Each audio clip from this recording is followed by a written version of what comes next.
భాగంగా స్వస్తిక్ గుర్తును రివర్స్ లో వేయడంపై మంత్రి సీతక్క స్పందించి వివరణ ఇచ్చారు. స్వస్తిక్ గుర్తు విషయంలో ఎవరూ ఎలాంటి వివాదం చేయొద్దని కోరారు. గిరిజన సంప్రదాయంలో రివర్స్ లో ఉన్న స్వస్తిక్ గుర్తునే పూజిస్తామని చెప్పారు. రివర్స్ స్వస్తిక్ శతాబ్దాలుగా మాకు ఆచారంగా వచ్చిందని తెలిపారు.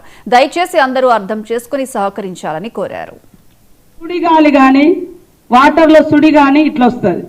మా పూర్వీకులు అదంతా మాకు తాళపత్రాలన్నీ కూడా మన పిల్లలు రీసెర్చ్ పిల్లలు ఒక టీం అరుణ్ వాళ్ళ టీం అంతా స్టడీ చేస్తే అది పూర్వం నుంచి ఏముందో స్వస్తికి దాన్నే ఫాలో అవుతున్నాం. కాబట్టి దయచేసి ఇది హిందూ సంస్కృతికి విరుద్ధము లేకుండా ఇంకోటి అనుకోకుండా మా పూర్వ సిద్ధాంతం ఏదైతుందో దాన్నే మేము అక్కడ ఫాలో అయ్యి రైట్ స్వస్తికి పెట్టినాం. హిందూ దాంట్లో అవి లెఫ్ట్కి వస్తున్నాయి, మాది రైట్కు. మాది ఇప్పుడు సూర్యుడు రైట్ టు లెఫ్టే తిరుగుతాడు.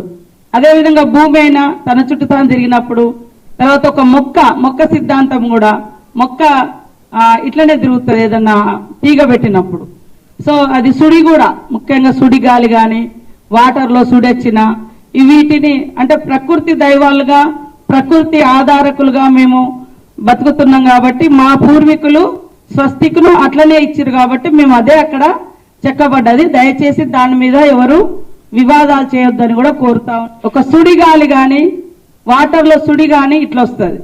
మా పూర్వీకులు అదంతా మాకు తాళపత్రాలన్నీ కూడా మన పిల్లలు రీసెర్చ్ పిల్లలు ఒక టీం అరుణ్ వాళ్ళ టీం అంతా స్టడీ చేస్తే అది పూర్వం నుంచి ఏముందో స్వస్తికి దాన్నే ఫాలో అవుతున్నాం.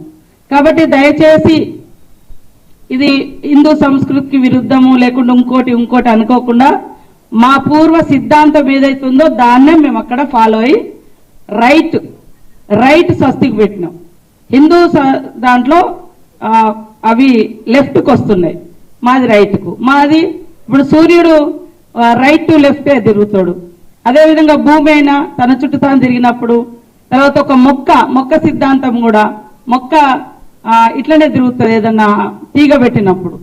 సో అది సుడి కూడా ముఖ్యంగా సుడి గాలి కానీ వాటర్లో సుడొచ్చిన వీటిని అంటే ప్రకృతి దైవాలుగా ప్రకృతి ఆధారకులుగా మేము బతుకుతున్నాం. కాబట్టి మా పూర్వీకులు స్వస్తికును అట్లనే ఇచ్చారు కాబట్టి మేము అదే అక్కడ చెక్కబడ్డది. దయచేసి దాని మీద ఎవరు వివాదాలు చేయొద్దని.